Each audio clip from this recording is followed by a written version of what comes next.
ইরানের president Ebrahim Raisi ও পররাষ্ট্রমন্ত্রীকে বহনকারী হেলিকপ্টারটি চরম বৈরী আবহাওয়ার কারণে দুর্গম পাহাড়ি এলাকায় বিধ্বস্ত হয়, এমনটাই জানানো হয় ইরানের পক্ষ থেকে।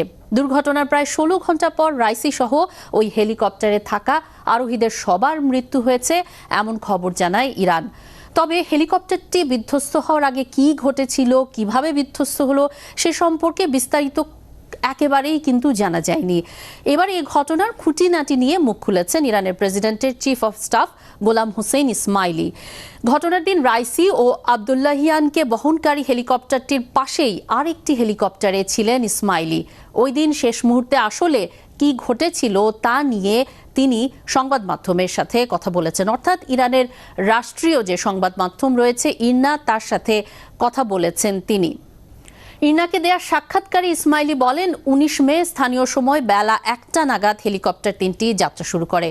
ওই সময় আবহাওয়া চমৎকার এবং স্বাভাবিক ছিল তার মতে। প্রেসিডেন্টকে বহনকারী হেলিকপ্টারটি মাঝখানে ছিল, সামনে আরেকটি হেলিকপ্টার এবং পেছনে আরেকটি হেলিকপ্টার ছিল।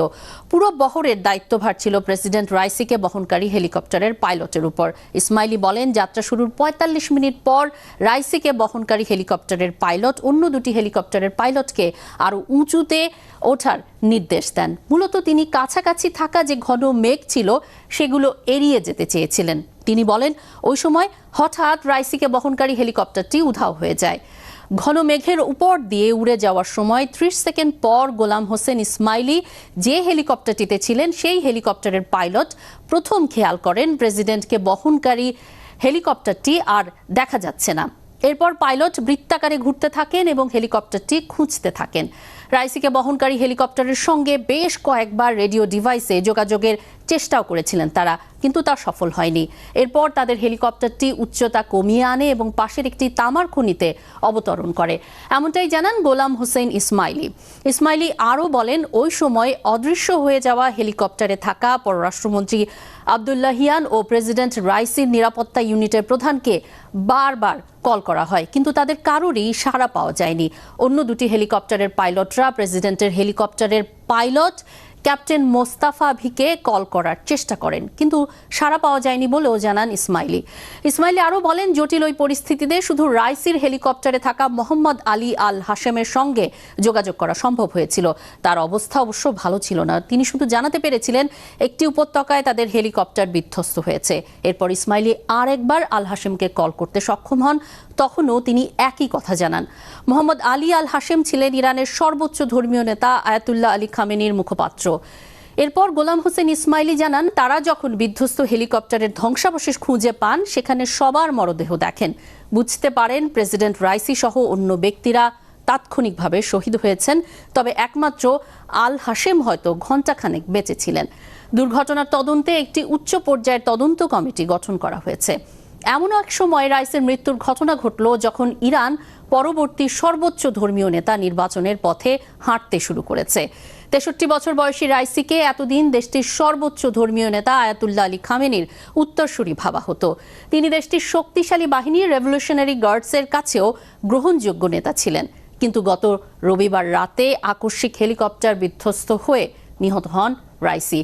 এখন দেশটির পরবর্তী ধর্মীয় নেতা কে হবেন বা দেশটির প্রেসিডেন্ট কে হবেন তা নিয়ে আলোচনা শুরু হয়েছে।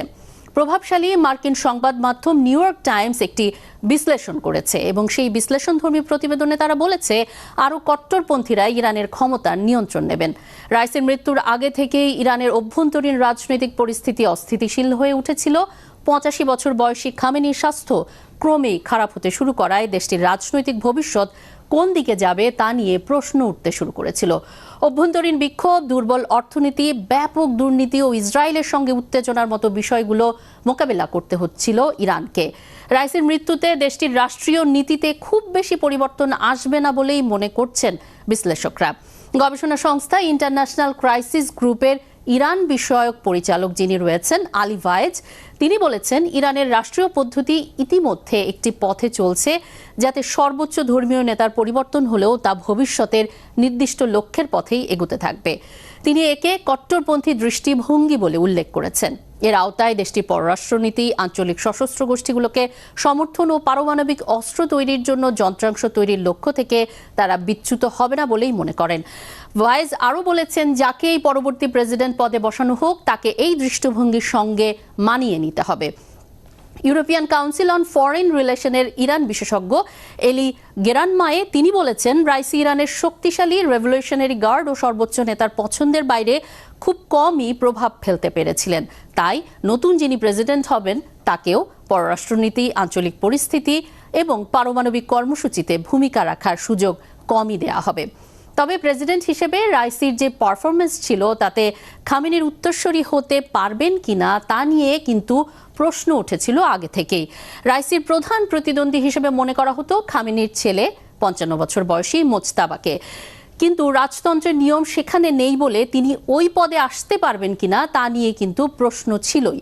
গবেষণা প্রতিষ্ঠান ইয়র্ক টাউন ইনস্টিটিউটের জ্যেষ্ঠ ফেলো সাই খাতিরি তিনি মনে করছেন যে আগের সর্বোচ্চ ধর্মীয় নেতাদের যুক্তি ছিল শাহ আমলের যে উত্তরাধিকার আইন তা ইরানে আর চলবে না, কিন্তু এখন রাইসের মৃত্যুর পর ইরানের জনগণের কাছে বংশগত নেতৃত্ব সামনে আনার ক্ষেত্রে জোর দিতে দেখা যেতে পারে। নিউ ইয়র্ক টাইমসের বিশ্লেষণ বলছে, রাইসির মৃত্যুতে মোজতাবা খামেনির জন্য বাবার উত্তরসূরি হওয়ার পথ সুগম হচ্ছে, কিন্তু ইরানের ধর্মীয় ও অভ্যন্তরীণ রাজনীতির বিষয়টি অনেকটাই রহস্যজনক। বাইরে খুব বেশি খবর কিন্তু আসলে পাওয়া যায় না। এই সিদ্ধান্ত এখন দেশটির সিনিয়র ধর্মীয় নেতাদের একটি কাউন্সিলের হাতে রয়েছে। মোজতাবা খামেনি নিজেও একজন ধর্মীয় নেতা, তিনি দেশটির ধর্মীয় নেতাদের মধ্যেও কিন্তু বেশ জনপ্রিয়। এখন এই কাউন্সিল তাদের মধ্য থেকে একজনকে বেছে নেবেন নাকি সবাই যৌথভাবে দায়িত্ব পালন করবেন তা এখনো সিদ্ধান্ত হয়নি।